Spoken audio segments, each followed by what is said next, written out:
Diddy, Quincy, Justin Bieber. I can't send none of y'all Meek Mills, y'all Puffies, y'all Lil Boozy, none of these names. And now we're learning more details about the raid that went down here at Diddy's 17,000 square foot, $61.5 million mansion. Not a single celebrity has come out to defend Diddy. Not one. Hey Cassie, how are you? How do you feel about all the allegations with Diddy going on right now? And witnesses in the months leading up to his arrest on sex trafficking and racketeering charges. When he comes to a P. Diddy party, this is what happens to the white man. When Khloe Kardashian posts photos of her family, so True and Tatum, the comment section on those photos is usually flooded with well wishes and cute comments. However, a September 24th snapshot saw suspicion and anger mixed in amongst the usual well wishes, if you will. Followers appear to be turning on the Kardashians due to their previous association with Puff Daddy. So Khloe's Instagram post, where she dropped off her family at school, received plenty of positive comments. Pop singer Chloe Bailey said, "You're the best mama," but then there was other ones that were like a little more angry. Somebody said, "So we are just glossing over the fact that she and the other Kardashians knew what went on at parties. This circus is trying to deflect from them parties they went to," said another in all caps.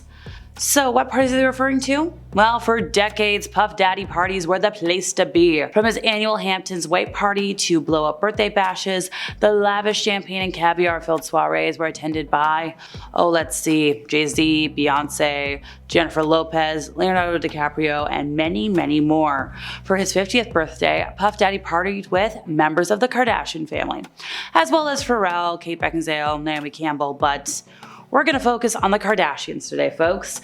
There's some recent images going viral on social media that show a lot that happened at these white parties.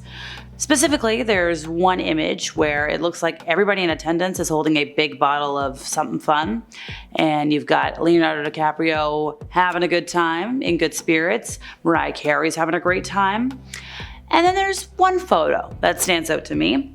Puff Daddy screaming in fun with Paris Hilton in his arms and Kim Kardashian by his side. Now, there was a video that emerged this year showing Khloe Kardashian bragging about partying with a music mogul.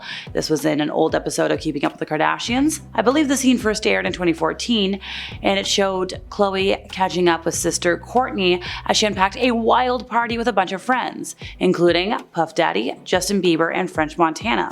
Later in the episode, they enjoyed a bowling session with a pal when she shared, "I haven't been to bed yet. I got on a plane at like 5:30 a.m. So 2 years later, Khloe invited Puff Daddy to appear on her Cocktails with Khloe series, where she hailed him as a hardworking, eclectic person, saying, "Well, I know you're known for the parties. When you think of a party or a good time, you think of Puff. We've been known to party with you a few times." And then turning to Kourtney, who was also taking part in the episode, she continued, "You were just at Puffy's birthday." And she said, "Yeah, I forgot about that. That was an epic night too. Every night. The night was fun because all the girls ditched me, so it was like me and the boys. It was me, Kanye, Corey, Tyga, and we were all just hanging out and it was fun. I loved it." So they were all heaping praise on Puff Daddy, saying like, "I don't know how you have all that energy, but that's who you are, and that's why people are drawn to you because you're so eclectic. No matter what, no matter how much you work, you don't sleep, you don't do anything, but that's just you." Well, this friendship was still going strong 3 years later. Khloe posted photos beside Puff Daddy and her siblings on December 16th of 2019. As seen on Instagram, she could be seen posing with, Puff Daddy and Kim and Kylie in two separate photos commemorating the 50th birthday blowout. So look, if we're going to talk about Kim right now, multiple outlets claim that she was amongst the folks to unfollow Puff Daddy on Insta, but she hasn't said anything publicly. Alongside an upload, which is still visible on her page, she wrote, "Nothing like a Puffy party." Nobody in the famous family has technically been linked to any of the allegations that Puff Daddy is facing, but they haven't spoken out following his arrest. They've been fawning over him for many years, and Kris Jenner's partner, Corey Gamble, has ties to the rapper as well. So news of his downfall has hit the family hard because they're dreading the prospect of testifying at his trial. According to an insider, they are in panic mode. All these years that they bragged about partying with him, according to the source from In Touch, the Kardashians are all insisting they weren't involved in the freak-offs. They had no idea the sorts of twisted things that he was up to after hours, even though we know Khloe partied with them after hours. And in fairness, a source did say that Puffy had plenty of glamorous parties over the years that weren't freak-offs, at least not until the early morning hours when the majority of people had left. So as for Kris and Corey's connection, well, Corey shared a post in 2020 honoring late model Kim Porter, who, had offspring with the rapper, saying, "Happy birthday, Kim Porter. I will always continue to thank you and Puffy for all you did for my life." So a lot of people are saying that Corey must have had some knowledge of what was going on, which he totally denies. Apparently it's all very ugly, very embarrassing. Kris is scrambling to distance himself from all this and distract everyone, but that's kind of going to be impossible if they get called to testify. Now, if we're going to talk more about Puffy parties, let's go back to 1999. An interview with Entertainment Tonight where Puffy was talking about these holidays.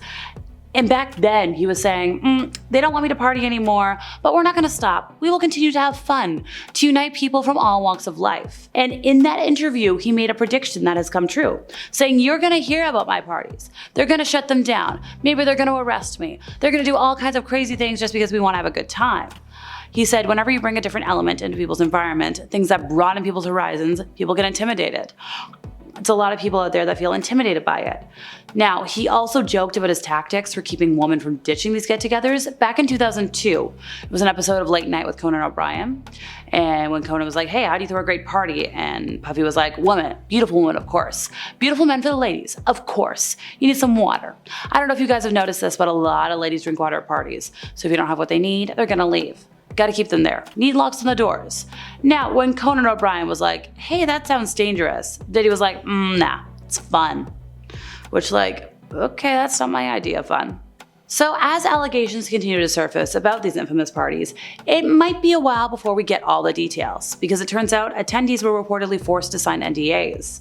According to some news that leaked over the weekend, it was a standard agreement. The signed document says that party attendees can't share information related to the disgraced music mogul himself, partners, family members, friends, and business associates.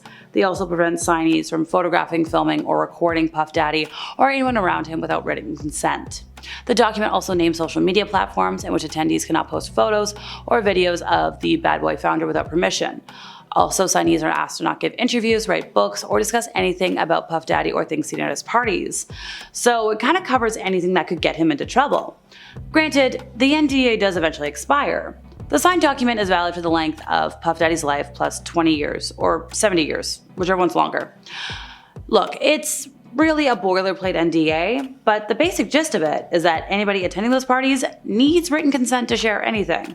Granted, the NDA didn't keep the authorities out of Puff Daddy's business. Although the NDA sounds airtight, the public already knows some of the secrets that are floating around, leading to the revocation of his key to the city of Miami.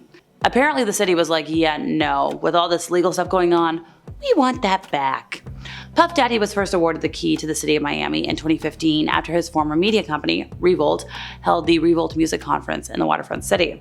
However, after the release of the footage with him and Cassie and the allegations and his arrest, Miami was like, yeah, that's not a valid key anymore. Miami Beach's mayor, Stephen Minor, and the city commission voted unanimously on the matter. And there was a whole lot of other people as well that were like, yeah, no, we're taking that back. This decision comes after Miami Beach also revoked the Puff Daddy Day, which occurred on October 13th annually. This was rescinded this year, shortly after the footage got released.